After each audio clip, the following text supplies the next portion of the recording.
बपतिस्मा शरीर का मैल दूर करने का अर्थ नहीं, परंतु शुद्ध विवेक से परमेश्वर के वश में हो जाने का अर्थ है। परमेश्वर के वश में हो जाने का अर्थ है। इसको एक इंग्लिश ट्रांसलेशन में इस प्रकार दिया है, we appeal to God for good conscience. मतलब शुद्ध विवेक के लिए परमेश्वर के पास क्या रख रहे हैं? एक मांग रख रहे हैं। अपील का मतलब क्या है? एक मांग, इंपॉर्टेंट मांग, मुझे चाहिए, है ना। उसको क्या बोल सकते हैं? उसको एक अर्जेंट रिक्वेस्ट, अर्जेंट रिक्वेस्ट। प्रभु से क्या रिक्वेस्ट रख रहे हैं? कि मुझ में शुद्ध हृदय चाहिए, मुझे शुद्धता की आवश्यकता है, बोल कर ही क्या लेते हैं? बपतिस्मा। बात समझ में आया? बपतिस्मा लिए हुए, ध्यान दीजिए, बपतिस्मा क्या बोल कर लिए हमने? शुद्ध विवेक मुझे चाहिए, शुद्ध हृदय चाहिए, मुझे शुद्धता चाहिए बोलकर मैंने परमेश्वर के पास एक अर्जेंट रिक्वेस्ट रखकर उसके वश के लिए मैंने क्या कर दिया? सौंप दिया। मुझे शुद्ध हृदय चाहिए या शुद्धता मेरे जीवन में आवश्यकता है करके मैंने परमेश्वर के पास एक क्या रखा? मांग, अर्जेंट रिक्वेस्ट रखकर बोला, प्रभु मुझे शुद्धता की आवश्यकता है बोलकर प्रभु के वश के लिए मैंने क्या कर दिया? सौंप दिया। तो शुद्धता का शुरुआत अगर यही प्रभु है करके हमने जान लिया, ये मुझे कहां पहुंचाने वाला है करके हमने जान लिया, ये कैसा मुझे लेके जाएगा उधर तक? उधर तक कैसा लेके जाएगा? आत्मा के द्वारा रोज क्या करेगा? रोज क्या करेगा? शुद्ध करेगा। एक वचन हम पढ़ेंगे, हमारा शुद्धता किन किन चीजों से प्रभु कर रहा है। देखो पहला कुरिन्थी उसका 6 अध्याय, आप एक काम करो 7 से ही पढ़िए। परंतु सचमुच तुम में बड़ा दोष तो यह है, तुम में बड़ा दोष तो यह है कि आपस में मुकदमा करते हो। ये पौलुस करिन्थ के कलीसिया के विश्वासियों के लिए लिख रहा है। तुम आपस में क्या करते हो? मुकदमा करते हो। अन्याय क्यों नहीं सहते? अन्याय क्यों नहीं सहते? अपनी हानि क्यों नहीं सहते? अपने हानि क्यों नहीं सहते? परंतु तुम तो स्वयं अन्याय करते, तुम स्वयं अन्याय करते और हानि पहुंचाते हो, हानि पहुंचाते हो, और वह भी भाइयों को। वो भी भाइयों को। क्या तुम नहीं जानते हाँ कि अन्याय लोग परमेश्वर के राज्य के वारिस न होंगे? हाँ, ना होंगे। धोखा न खाओ, धोखा ना खाओ, न वेश्यागामी, हाँ न मूर्ति पूजक, हाँ, न परिस्त्रीगमी, हाँ, न लुच्चे, ना लुच्चे, न पुरुषगामी, ना पुरुषगामी, न चोर, ना चोर, न लोभी, ना लोभी, न पियक्कड़, ना पियक्कड़, न गाली देने वाले, ना गाली देने वाले, न अंधेर करने ना वाले अंधेर करने वाले परमेश्वर के राज्य के वारिस होंगे। ये किसको बोल रहा है? पौलुस से किसको बोल रहा है? बाहर के लोगों को सुसमाचार बता रहे हैं ना। हाँ, किसको बोल रहा है? कलीसिया के अंदर रहने वाले विश्वास। इसका मतलब क्या समझ में आया? अलग अलग जाति से प्रभु ने हमको क्या किया? इकट्ठा करके दया के कारण कलीसिया में क्या किया? लेके आकर रखा। हम क्या सोचते इधर आए हुए सारे संत महात्मा नहीं है सारे, तो फिर इधर क्यों लेके आया? जोर से बोलिए, शुद्ध करने के लिए। अब इसमें लिखी हुई सब बात आपके अंदर नहीं है, लेकिन एक तो, दो तो, तीन तो, कुछ ना कुछ जरूर है। इसको प्रभु क्या करेगा? रहने दे। हाँ, क्या करेगा? शुद्ध करने। तो प्रभु ने कलीसिया में क्यों लेकर आया? मुझे शुद्ध। मेरे अंदर बहुत सा कमियां है। ये कमी एक ही दिन में क्या नहीं होगा? नहीं होगा, नहीं होगा। आपका स्वभाव एक दिन में ठीक करके दिखाओ, हिम्मत है तो कर पाएंगे? नहीं होगा, नहीं होगा। मुझे लगता है जो मेरे पास जो अभी स्वभाव है ना, ये मैं जो कर रहा है क्या है, ये ठीक है, मुझे ठीक लग रहा है। लेकिन कुछ दिन बीतने के बाद पता चलेगा मुझे ये करना नहीं चाहिए। सच है, गलत है? मुझे ऐसा नहीं रहना चाहिए था। अगर उस समय थोड़ा सा ऐसे क्वेश्चंस आती है नहीं आती है? ये कभी समझ में आता है? बहुत दिनों के बाद। मतलब ये मेरा खूबी समझते समझते समय क्या हो जाता है, बीत जाता। ऐसे ये तो कुछ कुछ बातें दिखती है, लेकिन ऐसी कितने सारे बातें जो मेरे नजर में है ही नहीं। इसलिए जैसे जैसे पवित्र आत्मा हमें गहराई में ले चलता है, अंदर की बारीक बारीक बात भी समझ में आता है कि ये मुझे नहीं करना चाहिए, ये मेरी लायक का नहीं है। दूसरे बोलेंगे कंटिन्यूटी वो नहीं करना, अच्छा नहीं है, थोड़ा सा कलर क्या हो जाता है, सच्चे। मैं उनको नहीं बोल रहा, सबकी बात है ऐसी। सीधा कोई अगर मुंह पे बोलते समय कैसा लगता है, लेकिन कुछ समय बीतने के बाद वचन को पढ़ते पढ़ते पढ़ते मनन करते करते समझ में आता है, हाँ सच, उसने एक दिन बार बोला था, वो बात सही था। ऐसी कितने बात मेरे अंदर है जो आपस में भी हम एक दूसरे को क्या नहीं कर सकते, समझ नहीं सकते। पवित्र आत्मा अंदर रहकर उन बातों को भी क्या करके देगा, प्रकट करके देके उसको क्या करेगा, शुद्ध करेगा, शुद्ध करेगा। तो पढ़िए क्या लिखा, और हाँ, तुम में से कितने ऐसे ही थे, ऐसे ही थे, परंतु हाँ, तुम प्रभु यीशु मसीह के नाम से और हमारे परमेश्वर के आत्मा से धोए गए। हाँ, किससे धोए गए? वापस ये लाइन को सब लोग पढ़िए अपने बाइबल से। किससे धोए गए? प्रभु यीशु मसीह के नाम से। और कौन कौन है धोने वाला? धोने वाला कौन कौन है? एक तो प्रभु यीशु मसीह के नाम में, और दूसरा है पवित्र आत्मा। यीशु मसीह के नाम से क्या किया जाना चाहिए? पहले शुद्ध। किससे? यीशु मसीह के नाम से। कैसा है? यीशु मसीह का लहू हमारे लिए क्या किया गया? बहाया गया। पुराने नियम में जब पाप हो जाता था तो एक मेमना को क्या करते थे? बलि करते थे, है ना। पुराने नियम में कितने बलि क्या कर चुका, चढ़ चुका। बलि क्यों चढ़ाया जाता था? मैंने अगर गलती किया, मैं उस स्थान में क्या करना चाहिए? मरना चाहिए। लेकिन परमेश्वर की दया तब भी ये रहती थी कि इंसान ना मरे। इसके बदले में एक जानवर मारा जाए जो बिल्कुल क्या है? निर्दोष, उसमें कोई गलती नहीं। उसके सर के ऊपर हाथ रखकर मैंने जो किया सब क्या करना? बोलना। बोलते समय मेरा सारा बोझ मैं किसके ऊपर चढ़ा रहा हूँ? मेमने को। मेरी आंख के सामने उस मेमने को क्या किया जाएगा? काटा जाएगा। काटते समय उसका हाथ पैर नहीं बांधते। अभी जैसा बकरे की दुकान में आप देखते हैं, उसका पैर बांध के रखेंगे, पकड़ के रखेंगे, खुलेआम ऐसे क्या कर देंगे? छोड़ दे। वो तड़प तड़प कर जब मरते समय में कौन देखता है? जिसने पाप किया। आइंदा क्यों प्रभु ने ऐसा सिस्टम रखा कि आइंदा क्या ना करें? पाप नहीं। लेकिन ये एक क्या बन गया था? एक रिवाज बन गया था। गलती किया क्या लेके जाओ? मेमना। गलती किया क्या लेके जाओ? मेमना लेके जाओ। ये क्या बन गया था? रिवाज। तो उधर बकरे को काटने के बाद एक कटोरे में क्या लेते थे? उसका लहू लेकर क्या किया जाता था? उसके ऊपर छिड़का जाता था। छिड़का जाने का अर्थ क्या है? इसके बदले में एक मर गया कि अब इसके ऊपर क्या नया है?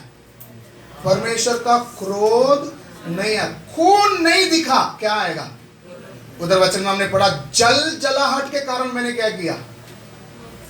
मैंने क्या कर दिया? इस्राएल को बिखेर दिया, तितर बितर कर दिया। किस कारण से? जल जलाहट। ये जल जलाहट इस व्यक्ति के ऊपर ना हो बोलकर इसके ऊपर क्या किया जाता है? लहू छिड़का जाता है। लहू छिड़कते समय में जब परमेश्वर देखता है, हाँ, इसके बदले में एक क्या आ गया? मारा गया। तो पुराने नियम में इस रीति से संत लोग पाप का कारण आने वाली जल जलाहट से क्या करते थे? बचते थे। लेकिन नया नियम में आते समय में पढ़ेंगे इब्रानी उसका 10वां अध्याय, उसका 4 वचन को हम पढ़ेंगे। क्योंकि हाँ, यह अनहोना है यह अनहोना है कि बैलों और बकरों का लहू बैल अथवा बकरों का लहू पापों को दूर करे। पापों को दूर करे। हाँ, इस कारण हाँ, इस कारण वह जगत में आते समय वह जगत में आते समय कहता है बलिदान और भेंट तूने न चाहिए, हाँ, पर मेरे लिए एक देह तैयार की। मेरे लिए एक देह तैयार की। होम बलि और पाप बलियों से तू प्रसन्न नहीं हुआ। होम बलि और पाप बलि से तू प्रसन्न ना हुआ। तब मैंने कहा देख मैं आ गया हूँ। पवित्र शास्त्र में मेरे विषय लिखा हुआ है ताकि हे परमेश्वर, हाँ, तेरी इच्छा पूरी करूँ। हाँ, ऊपर तो वह कहता है हाँ, न तूने बलिदान और भेंट हाँ, और होम बलियों और पाप बलियों को चाहा, हाँ, और न उनसे प्रसन्न हुआ। हाँ, यद्यपि ये बलिदान तो व्यवस्था के अनुसार चढ़ाए जाते थे। ये सारे बलिदान व्यवस्था के अनुसार चढ़ाए जाते थे। फिर यह भी कहता है देख मैं आ गया हूँ ताकि तेरी इच्छा पूरी करूँ। हाँ, अतः हाँ, वह पहले को उठा देता है, हाँ, ताकि दूसरे को नियुक्त करे। हाँ, पहले को उठाकर दूसरे को नियुक्त करे। उसी इच्छा से हाँ, हम यीशु मसीह की देह के एक ही बार बलिदान चढ़ाए जाने के द्वारा। कैसा? पुराने नियम में बार बार क्या किया जाता था? बलिदान चढ़ा। जब भी पाप किए क्या चढ़ा जाता था? रोज होम बलि चढ़ती थी। और पर्व के समय में क्या चढ़ता था? कितने जानवर क्या किए जाते थे? मारे जाते थे। लेकिन हमारे लिए यीशु मसीह की देह के एक ही बार बलिदान चढ़ाए जाने के द्वारा, यीशु मसीह के देह के एक ही बार बलिदान चढ़ाने के द्वारा पवित्र किए गए हैं। हम क्या किए गए? अभी हमको बकरा चढ़ाना है। पुराना नियम को परमेश्वर लोप करने नहीं आया, उसको क्या किया? पूरा किया। मतलब उसका दर्जा अभी क्या हो गया? बढ़ गया। पुराना नियम का दर्जा क्या हो गया? बढ़ गया। मैं आपको पिछले बार भी बताया था, मूसा का व्यवस्था और अनुग्रह का व्यवस्था। मूसा का व्यवस्था से अनुग्रह का व्यवस्था आसान है, कठिन है? कठिन है। पुराने व्यवस्था में मेमना को काटना, इधर कौन काटा गया? स्वयं यीशु मसीह। यीशु मसीह कौन है? इसने क्या किया? परमेश्वर होते हुए भी देह, उसके लिए एक देह क्या किया गया था? तैयार किया गया था। उस देह को धारण करके मनुष्य का स्वरूप में इस पृथ्वी पर क्या किया था? आकर मनुष्य के पाप के लिए एक बार हमेशा के लिए क्या किया गया? मारा गया। उस लहू के द्वारा हम क्या किए जाते हैं? लास्ट वचन का और एक बार पढ़िए। उसी इच्छा से हाँ, हम यीशु मसीह की देह के एक ही बार बलिदान चढ़ाए जाने के द्वारा हाँ, पवित्र किए गए हैं। हम क्या किए गए? पवित्र किए गए। आगे पढ़िए। हर एक याजक तो खड़े होकर प्रतिदिन सेवा करता है, हाँ, और एक ही प्रकार के बलिदान को, हाँ, जो पापों को भी कभी दूर नहीं कर सकते, जो पाप को दूर नहीं कर सकते, बार बार चढ़ाता है। बार बार चढ़ाता है। अब देखो, ध्यान दीजिए, पुराने नियम में जानवर क्या किए जाते थे? मारे जाते थे। गलती किया किसने? इंसान ने। किसका ही खून बहना था? इंसान का ही खून बहना था। नहीं समझ में? लेकिन इंसान के बदले में किसका खून बहाया जा रहा है? जानवर का खून इंसान का कीमत कभी क्या नहीं कर सकता? चुका नहीं सकता। क्यों? इंसान का गलती के लिए इंसान ही क्या देना चाहिए। लेकिन पुराने नियम में देखते समय इंसान के बदले में कौन देता था? जानवर के खून चढ़ाए जाने के कारण ये जानवर का खून मनुष्य का पाप को क्या नहीं कर सकता है। फिर क्यों ये जानवर का खून चढ़ाने के लिए प्रभु ने कहा था?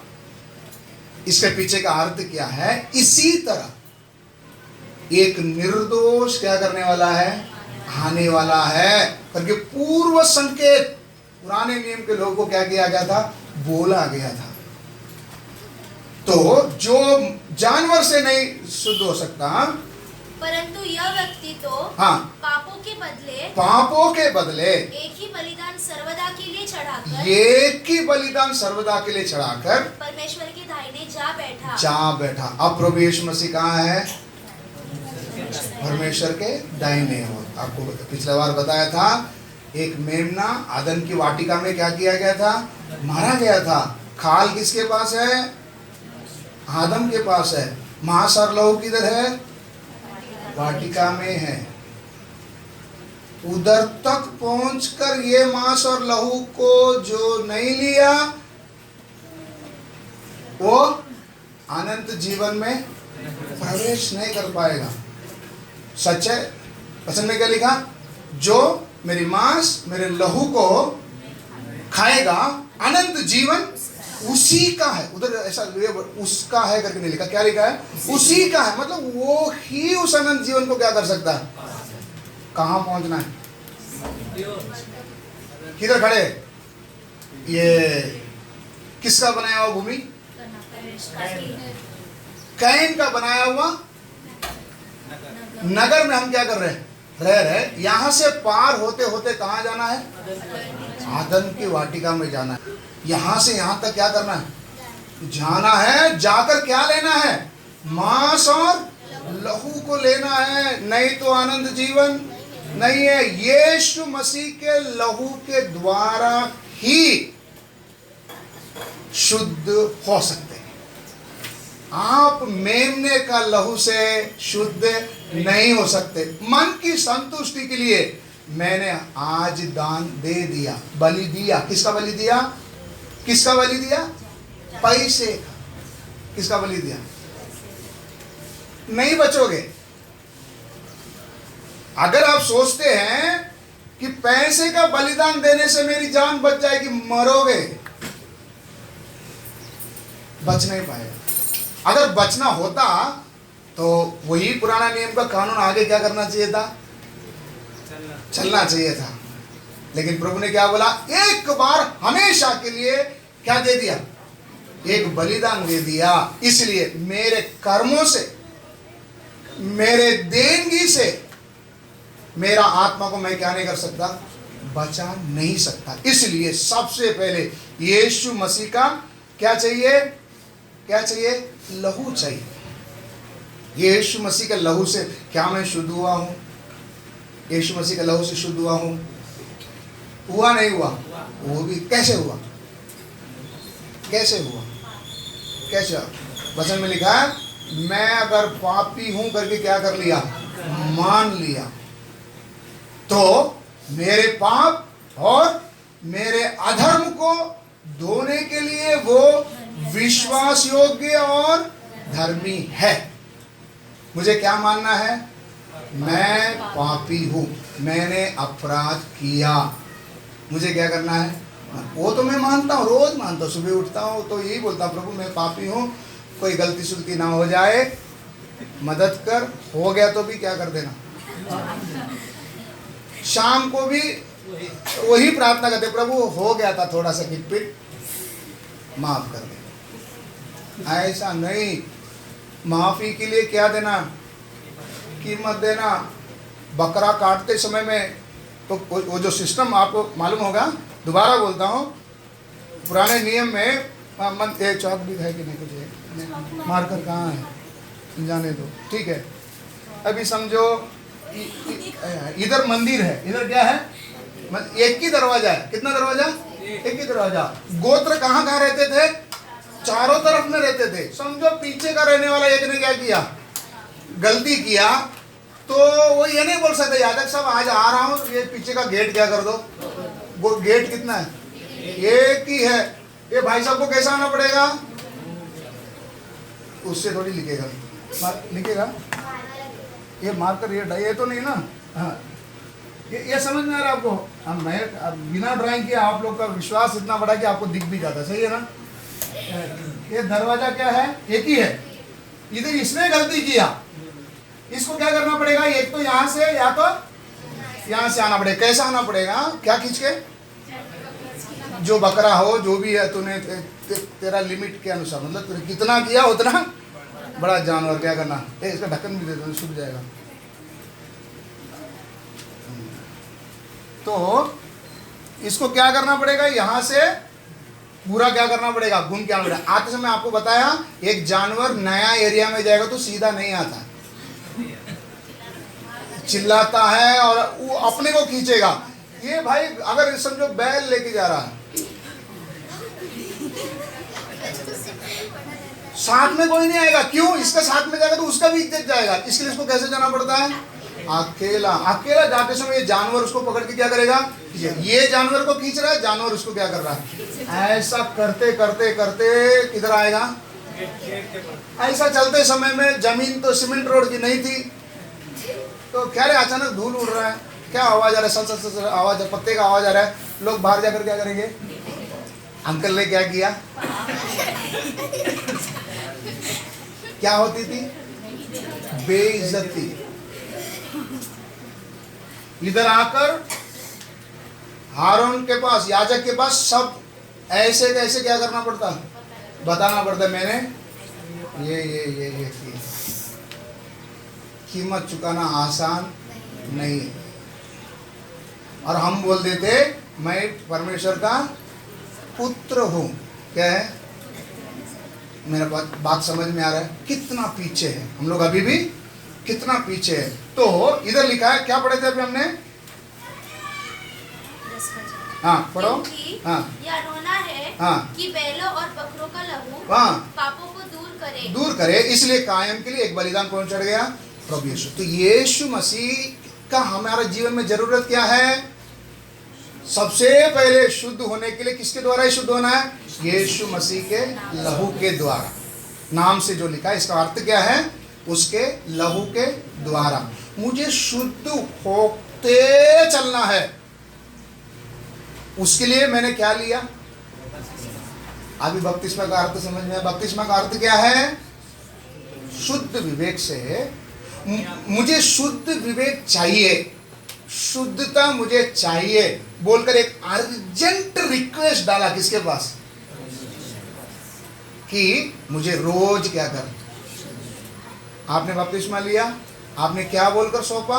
मुझे रोज क्या कर? शुद्ध कर, रोज शुद्ध कर। एक बार यीशु मसीह के लहू से धोकर अभी किधर आ गए? कलीसिया। यीशु मसीह का काम क्या? पिता ने मुझ पर प्रेम किया, किसके हाथ में दिया? यीशु मसीह के हाथ में दिया। यीशु मसीह ने अपने लहू के द्वारा हमें निर्दोष ठहराकर किधर पहुंचा दिया? कलीसिया में पहुंचा दिया। कलीसिया में आने के बाद अगला कार्य किसका है? अगला कार्य किसका है? पवित्र आत्मा का। इतना आपको समझ में आ रहा है? यीशु मसीह के लहू से धोया जाना। ये यीशु मसीह के लहू से धोया जाने का गया हुआ व्यक्ति का वजन क्या है, थोड़ा समझने के लिए प्रेरित के प्रकाशित वाक्य 7वां अध्याय 4 से लेकर धीरे धीरे पढ़ेंगे। प्रकाशित वाक्य 7 का 4 से लेकर पढ़ेंगे। जिन पर मोहर दी गई है, मैंने उनकी गिनती सुनी। अर्थात इस्राएल के संतानों के सब गोत्रों में से 1,44,000 पर मुहर दी गई। यहूदा के गोत्र में से 12,000 पर मुहर दी गई। रूबेन के गोत्र में से 12,000 पर। ये इस्राएल के गोत्र। इस्राएल में से कितने लोग उस अनंत जीवन में प्रवेश करेंगे? कितने लोग हैं? हर गोत्र में से 12,000। टोटल 12,000 इंटू टोटल कितना हो गया? 1,44,000। अभी वो सब छोड़कर आगे बढ़ो। इतना समझ में आ गया? हर गोत्र में से कितने गोत्र थे? 12। 12 गुना 12 कितना हो गया? वो मालूम होता तो थोड़ी इधर 1,44,000। इस्राएल में से कितने लोग आएंगे? 1,44,000। गिनती उनका तय है। अब इसमें ना तो बढ़ेगी ना घटेगी। आगे ये सब होने के बाद इसके बाद मैंने ये यूहन्ना आत्मा में स्वर्ग में उठा लिया गया। तब परमेश्वर ने उसको कई होने वाली बातों के बारे में क्या किए थे? बता के दिए थे। तब उसने क्या दृष्टि की? और देखो हर एक जाति और कुल, हर एक जाति, हर एक कुल और लोग और भाषा में से एक ऐसी बड़ी भीड़। ऐसे कितने लोग? इस्राएल की संख्या अन्य जातियों का मतलब किसका ग्रुप ज्यादा रहेगा? वो कौन है? वो अन्य जाति हम लोग। हालेलुया। हमारे बारे में और एक वचन आप पढ़ लीजिए।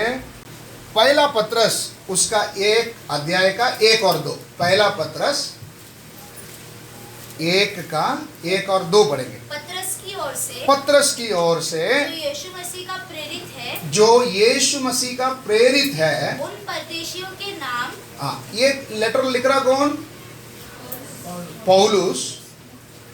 जो अभी किसके लिए लिख रहा है, पढ़िए।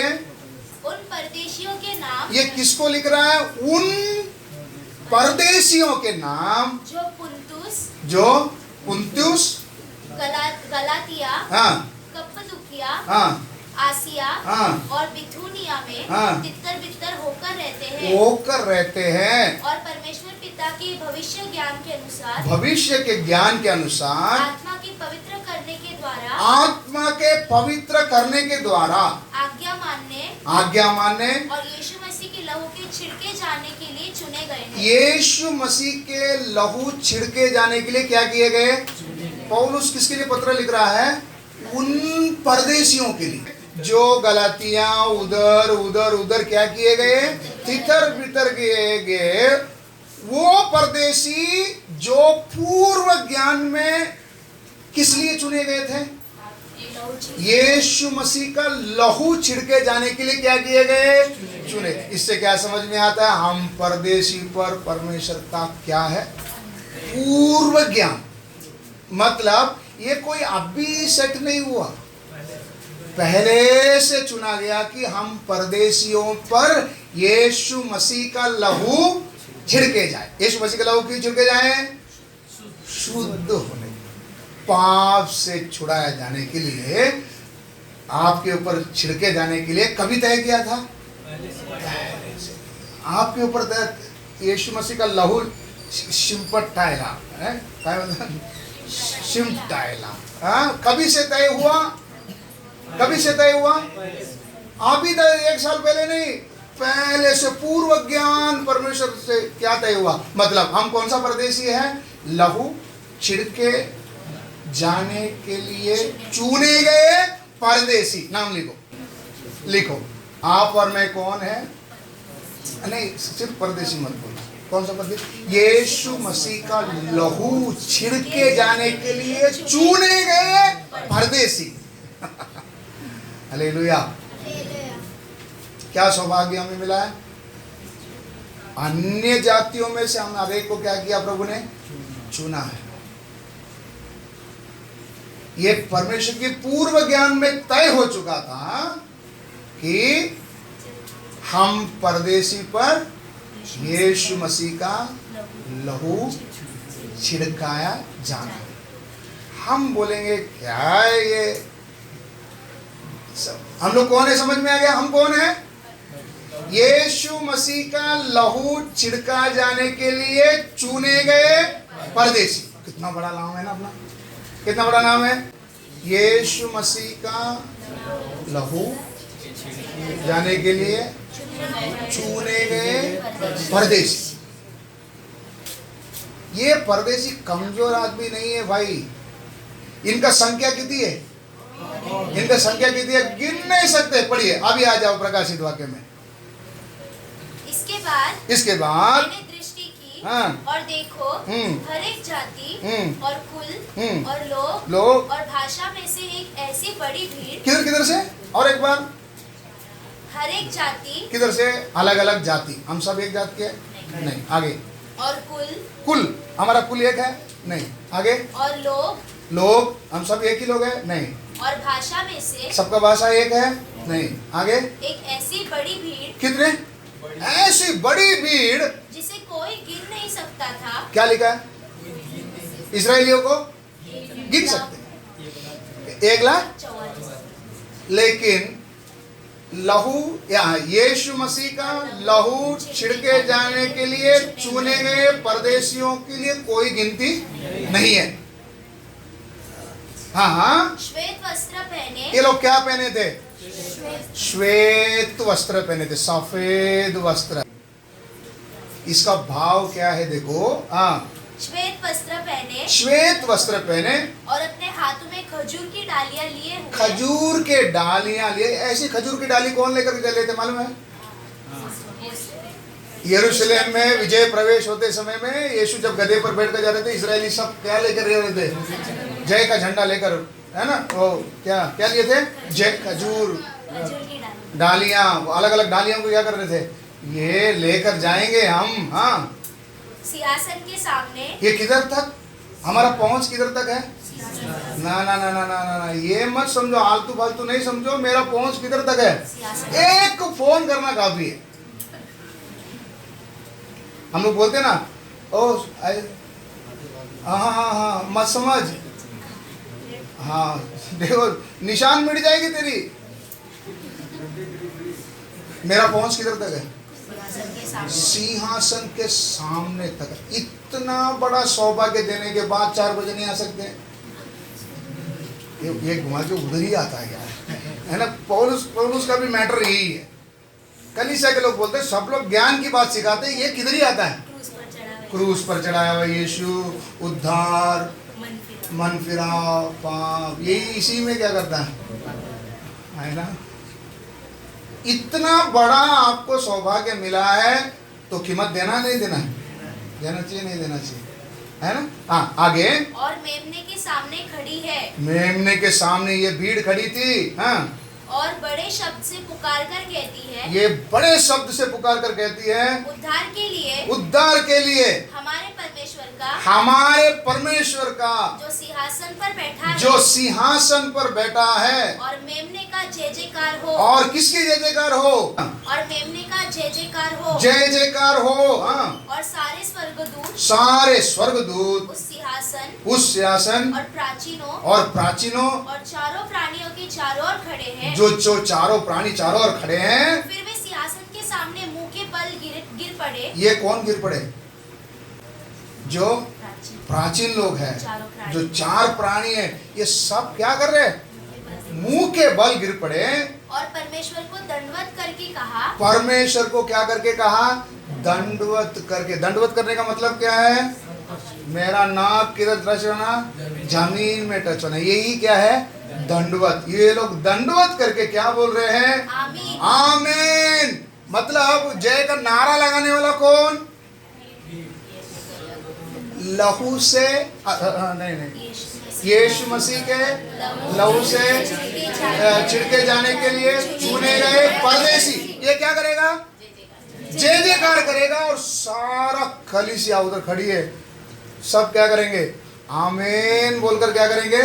दंडवत करेंगे।